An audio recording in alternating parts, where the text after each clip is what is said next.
Le poids économique des foires au vin avec ces quelques chiffres. Regardez plutôt, la grande distribution réalise 30% de son chiffre d'affaires annuel lors de cet événement. La dépense moyenne s'élève à 100 €. Le consommateur dépense 7 € par bouteille contre 4 d'ordinaire. Fabrice Beaugrand, bonsoir. Vous êtes expert en vin, dégustateur.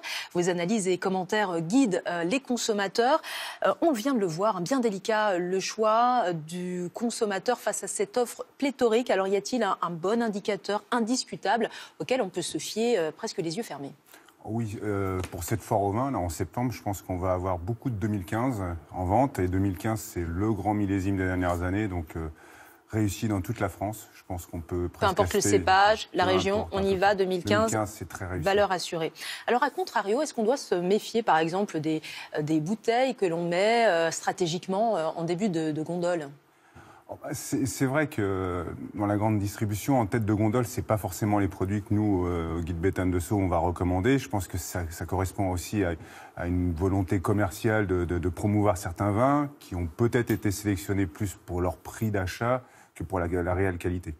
Alors, une foire au vin, vous allez me dire sûrement pas le contraire, ça se prépare, il faut aller chercher l'info. Il y a des guides spécialisés, mais pas seulement.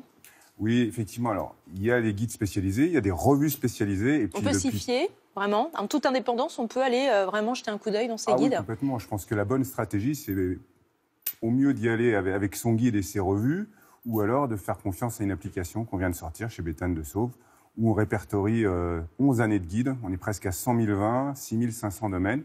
Vous avez ça dans votre smartphone. Vous pouvez sortir le smartphone pendant la foire au vin, dans les rayons, et puis contrôler si le vin que vous avez en face de vous correspond à une bonne affaire dans notre référencement. On vient de le voir dans le reportage, les étiquettes, c'est complexe. Là aussi, comment doit-on apprécier les informations émises sur une bouteille ?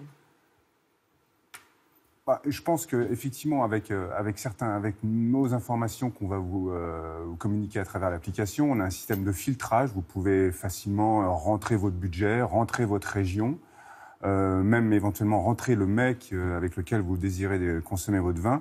On va vous donner notre sélection des meilleurs vins achetés dans le magasin, donc avec le nom de l'appellation, le nom du vin. Ça sera assez facile à retrouver dans le rayonnage. Une appellation avec peu de bouteilles, on s'en méfie, on regarde ailleurs ? Non, mais je pense qu'il n'y a pas de règle absolue pendant ces foires au vin. Il faut être éduqué, il faut avoir préparé, je pense, avant la foire au vin. Si vous arrivez comme ça, sans un minimum de stratégie, vous allez sans doute passer à côté des bonnes affaires. Et si on part vraiment sur des grands crus, est-ce que là, c'est pareil, gage de qualité ?